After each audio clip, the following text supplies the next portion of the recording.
So hello everyone, welcome to Soch IAS.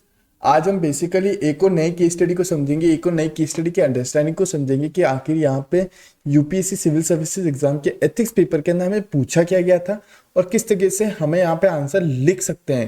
Right, किस तरीके से हम यहाँ पे आंसर लिख सकते हैं। ये जो केस स्टडी है ये अपने 2020 के पेपर के अंदर क्वेश्चन नंबर 8 के फॉर्म में दी गई है। कहीं ना कहीं किस तरीके से क्वेश्चन नंबर 8 हमें पूछा जा रहा है। राइट, अब हम यहाँ पे थोड़ा सा समझेंगे किस तरीके से केस स्टडी होती, किस तरीके से क्वेश्चन पूछे जाते हैं और किस तरीके से इसके आंसर लिख सकते हैं, किस तरीके से केस स्टडी जो है किस स्टेक होल्डर्स के ऊपर सराउंड कर रही है एवरीथिंग। यहाँ पे उससे पहले हम क्वेश्चन को समझते हैं। अब क्वेश्चन हम पहले क्यों समझ रहे हैं, यहाँ पे वो चीज समझिए। क्वेश्चन अगर समझते हैं हम इजी वे में, यहाँ पे आप ध्यान रखिएगा किस तरीके से अगर आपको स्पीड स्लो लग रही है तो आप 1.5x या 2x पे भी देख सकते हैं इजीली। यहाँ पे क्वेश्चन समझना क्यों जरूरी है? क्वेश्चन समझना इसलिए जरूरी है क्योंकि केस स्टडीज के अंदर कई बार हमें XYZ बहुत एक्स्ट्रा स्टफ दे देते हैं। कहीं ना कहीं ये लोग एक्स्ट्रा स्टफ डाल देते हैं क्योंकि वहां पे वो हमारा टाइम वेस्ट करना चाह रहे हैं। राइट, क्या करना चाह रहे हैं वहां पे? Time waste. और यूपीएससी एग्जाम के अंदर टाइम वेस्ट से ज्यादा टाइम मैनेजमेंट की वैल्यू है। कहीं ना कहीं आपको आता कितना उस पर डिपेंड नहीं करता है, सब कुछ डिपेंड करता है कि आप टाइम को कितना मैनेज कर पा रहे हैं पर्टिकुलर उस पेपर के अंदर। राइट, तो ये सबसे बेसिक स्ट्रेटेजी होती कि किस तरीके से पहले आप क्वेश्चन को समझिए कि आपको लिमिटेड क्वेश्चन क्या पूछे जा रहे हैं, उस अकॉर्डिंग अपनी केस स्टडी को पढ़िए, ताकि क्या होगा आपकी केस स्टडी प्रॉपर समझ में आएगी कि मेरे को इतने इतने ही पॉइंट्स चाहिए थे, इन्हीं स्टेक होल्डर्स का ध्यान रखना है कहीं ना कहीं। राइट, चलिए यहाँ पे as a chairman of BML what are your views on the following points. As a अगर आप चेयरमैन है बीएमएल के तो आपके क्या पर्सपेक्टिव होते हैं on the following points. As an arm exporter of a responsible nation like India, what are ethical issues involve in the arms trade. कोई आर्म ट्रेड होंगे, उनको लेके एथिकल इश्यूज डेवलप हो रहे, उस पर आपकी क्या राय है वो बताना है। एज ए नेशन के तौर पर अपने आप को रिस्पॉन्सिबिलिटी समझते हुए list 5 ethical factors that would influence the decisions to sell arms to foreign governments।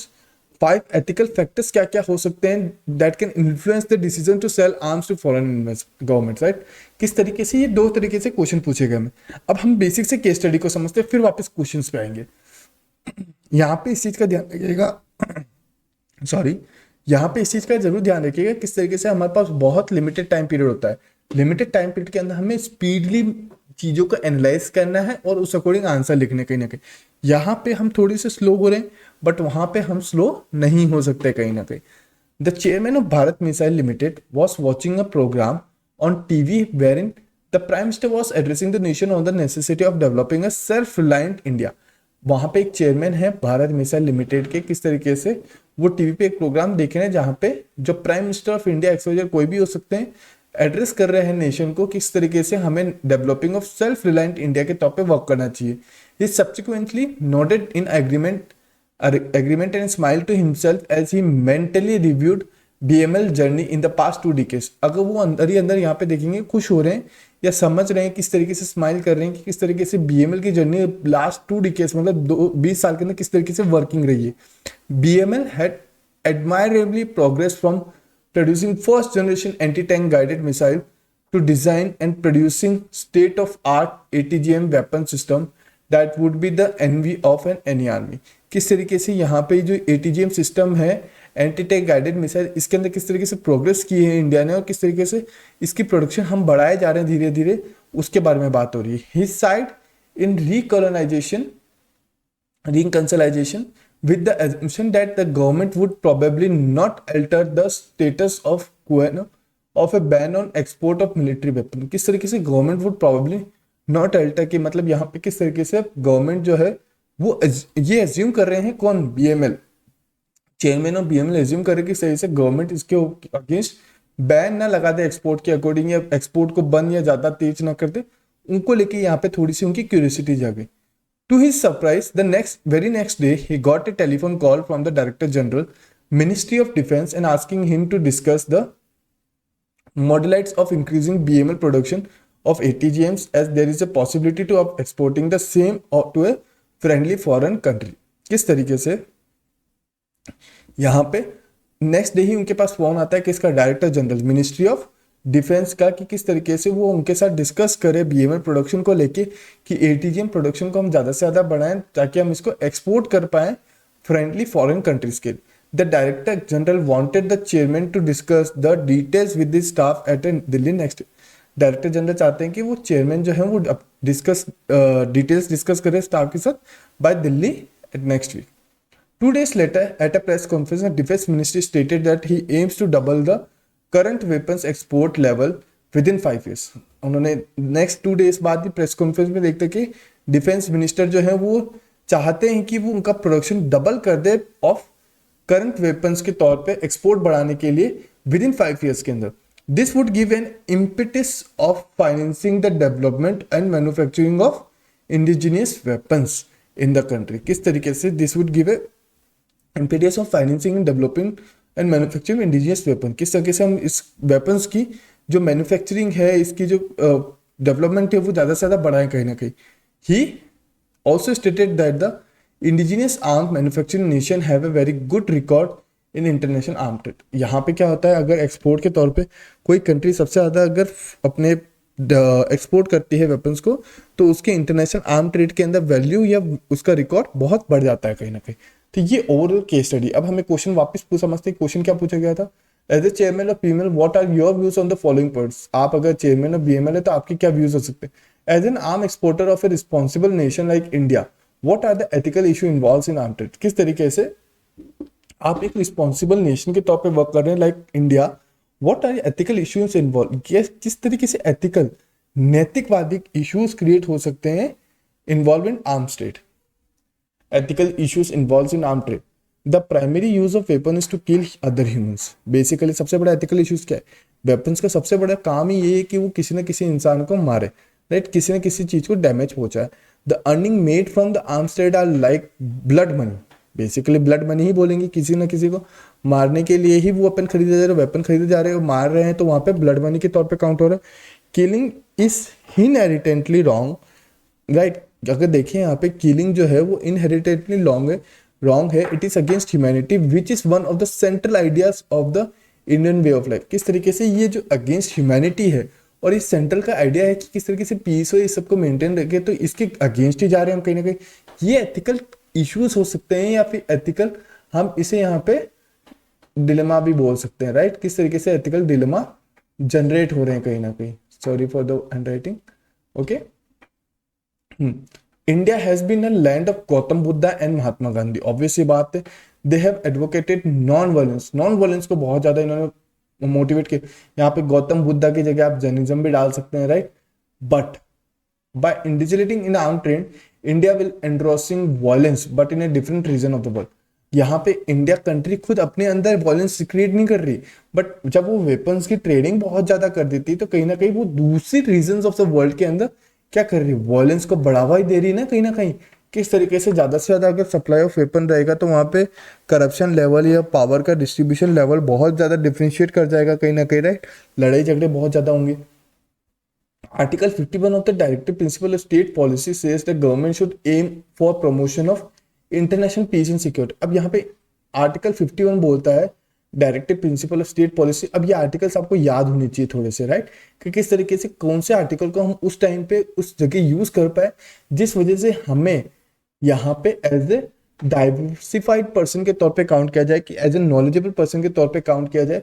किस तरीके से आप गवर्नमेंट के जो रूल्स एंड रेगुलेशन या क्लॉजेस, पॉज, आर्टिकल्स जो भी हैं उनको आप यूज कर पा रहे हैं रियल प्रैक्टिकल अप्रोच दिखाते हुए कहीं ना कहीं, right. Should promotion of international peace, according to article 51 क्या बोलता है, इंटरनेशनल पीस और सिक्योरिटी मेंटेन करनी चाहिए किसी कंट्री को। बट हम गवर्नमेंट के तौर पे अगर ये चीज वर्क कर रहे हैं तो यहाँ पे इस चीज को हम कॉम्प्रोमाइज कर रहे हैं। By indigenising in arms trade, India might be endorsing the action and policy of foreign governments by which India may not stand. For example, selling weapons to autocratic countries and regimes known to suppress dissenting voice in India. The government is accountable to parliament and weapons should be sold to a democratic country so that users can held and accountable. किस तरीके से अगर हम इस चीज की supply करते हैं तो इंटरनेशनल लेवल पे इंडिया कई बार खुद की चीज़ों को कंट्रोल नहीं कर पाएगा, राइट। कई बार ऐसी सिचुएशन हो जाएगी कि इंडिया जवाबदारी देने में या अकाउंटेबिलिटी या क्रेडिटेबिलिटी प्रूव करने में इनकेपेबल हो जाए कहीं ना कहीं, right. While engaging in armed trade, India should ensure that the arms exporter are not being used to suppress decent or subsequent democracy in vision of peaceful neighbors. India should ensure use of exported weapons in self-defense, also not against India's own interest short term and long term. इस तरीके से अगर India कोई supply कर रहा है यहाँ पे वेपन्स का, तो हो सकता है कि यही वेपन्स कहीं ना कहीं इंडिया के अगेंस्ट ही यूज ना होने लग जाए। तो इंडिया को ये भी ध्यान रखना है कि शॉर्ट टर्म लॉन्ग टर्म में कहीं ये वेपन्स इंडिया के अगेंस्ट खुद के खिलाफ ही डेवलप ना होने लग जाए आर्म ट्रेड्स के प्रमोशन के चक्कर में या फिर एक्सपोर्ट बढ़ाने के चक्कर में ये चीज इंडिया के ऊपर ही हैवी ना पड़ जाए, राइट। ये एक एथिकल इश्यूज हो सकते हैं, एथिकल डायलेमास हो सकते हैं, एथिकल कंफ्यूजन हो सकते हैं, जो एज ए बीएमएल मेरे को लगता है या हमें लगता है कि होने चाहिए कहीं ना कहीं, राइट। यहाँ पे और भी पॉइंट्स हो सकते हैं जो हमें ध्यान रखने हैं कि किस तरीके से डेवलप हो रहे हैं। अगर आपको लगता है और भी पॉइंट्स डेवलप हो रहे हैं तो please right it in comment box, let us know कि हाँ ये पॉइंट अपन मिस आउट कर रहे हैं या इस तरह की चीजें भी हो सकती है कहीं ना कहीं, राइट। चलिए नेक्स्ट देखते हैं। नेक्स्ट क्वेश्चन क्या था अपना, list 5 ethical factor that would influence the decisions to sell arms to foreign government. 5 ethical factors क्या हो सकते हैं according to you that would influence the decisions to sell arms to foreign government, जो influence कर सकें कि किस तरीके से गवर्नमेंट इंडिया के डिसीजंस को कि उनको आर्म्स सेल करने चाहिए या नहीं करें। As a chairman of BML सोच रहे हैं अपन, राइट। इस चीज का ध्यान रखिएगा, आप इंडिविजुअली अपने थॉट्स मत दीजिए, आप वहां पे उस पोस्ट पे बैठे हैं, उस तौर पे आपको यहाँ पे डिसीजंस बताने कहीं ना कहीं। चलिए एथिकल फैक्टर्स क्या क्या हो सकते हैं that will influence the selling of arms to foreign government. Responsible nation, सबसे बड़ा एथिकल कंफ्यूजन क्या है, एथिकल फैक्टर क्या है कि अगर आप आर्म बेच रहे हैं तो क्या आप रिस्पॉन्सिबल पर्सन है या नहीं है। The nation should which arms are being exported should be democratic and rational actor in international relation. There should be accountability for the action of the government as a governance is based on the democratic ethics. Democratic ethics के ऊपर सब कुछ depend कर रहा है। वहाँ पे as ए credibility accountability के ऊपर क्वेश्चन उठता है कहीं ना कहीं, किस तरीके से हम जो आर्म्स एक्सपोर्ट कर रहे हैं क्या वो सही है या गलत है, और सही है तो इंटरनेशनल लेवल पे रिलेशन मेंटेन तो कर पा रहे हैं रैशनली लेवल पे या इरेशनल लेवल पे, बट कहीं ना कहीं इसकी अकाउंटेबिलिटी एक्शंस ऑफ गवर्नमेंट को हम जस्टिफाई नहीं भी कर पाएंगे कहीं ना कहीं, right. Upholding human rights, obviously बात है ह्यूमन राइट्स के ऊपर सबसे बड़ा क्वेश्चन उठ रहा है। Some nation simply deny their people certain basic rights while many actively harm those under their control of political and religious reason. Obviously बात है ह्यूमन राइट्स के तौर पर हम देखते हैं आज के समय में कई कंट्रीज के अंदर इंटरनली डिस्प्यूट चल रहे हैं, इंटरनली कंट्रोलेशन चल रही है कि सभी पॉलिटिकल और रिलीजियस चीजें उनको दबा रही। If the foreign government has proven past record of human rights violation then it is advisable that weapons either must not be sold और sold only after strict security. किस तरीके से अगर इस तरीके से कंडीशन हो रही है तो वहां पे अगर हम वेपन्स की सप्लाई कर रहे हैं तो वेपन्स की सप्लाई करने की वजह से क्या हो सकता है, पॉलिटिकल और रिलीजियस वाले बहुत पावरफुल हो सकते हैं जो ह्यूमन राइट्स नॉर्मल आम जनता जो है या certain basic people of Nations जो है उनको दबाए कहीं ना कहीं। तो ये एक सबसे बड़ा क्वेश्चन उठ सकता है कहीं ना कहीं। यूज ऑफ वेपन्स, किस तरीके से वेपन्स का यूज हो रहा है, ऑब्वियसली बात है it should be preferred that the weapons are being used in self defence as a defined under article 51 of the United Nation charter. किस तरीके से वेपन्स को सिर्फ सेल्फ डिफेंस के लिए यूज करना चाहिए किसी भी कंट्री के अंदर, राइट, आर्टिकल 51 के अकॉर्डिंग। बट आज के समय में हम देखते हैं रशिया यूक्रेन की लड़ाई कितनी एथिकल है कितनी अनएथिकल, वो बात की बात है, बट प्रैक्टिकली वेपन्स की वजह से बहुत हार्म हो रहा है सोसाइटी को, आम जनता को, जिनका कोई रोल ही नहीं है क्योंकि वो उन्होंने कभी डिसीजंस लिए ही नहीं उस according. Weapons must not be used for invasion of another nation और सरप्राइजिंग डिसेंट और protest of people with in the nation. किस तरीके से वेपन्स को हमेशा इस जगहों पे यूज नहीं करना चाहिए कहीं ना कहीं, right. Military values, India defence forces have a long tradition of upholding human rights. Military values damage हो रही है, respecting prisoners of wars, respect for international law in the battlefield. But if the military of a nation has a record of routinely taking civilians in the battlefield as a prison, forcing young men to serve, even allowing children to be soldiers, such factors must be considered. Basically यहाँ पे बोल रहे कि किस तरीके से battle field जो है बैटलफील्ड के अंदर कहीं ना कहीं हमें यहाँ पे समझना होगा कि मिलिट्री के जो वैल्यूज हैं, मिलिट्री की जो फंडामेंटल ड्यूटीज होती है कि किस तरीके से एक कंट्री अगर दूसरे कंट्री के साथ लड़ रही तो वहां पे उस रूल्स एंड रेगुलेशन का फॉलो, इंटरनेशनल लॉज जो बने हुए हैं वो फॉलो हो कहीं ना कहीं। अब सोचिए लॉज भी बने हुए हैं इंटरनेशनल लड़ाई करने के लिए भी, लेकिन हम क्या इस लेवल तक जाने की जरूरत समझते हैं कभी भी? वहां पे इस चीज को लेके क्वेश्चन उठ सकता है, forcing young men to serve, even allowing children to be a soldier, right?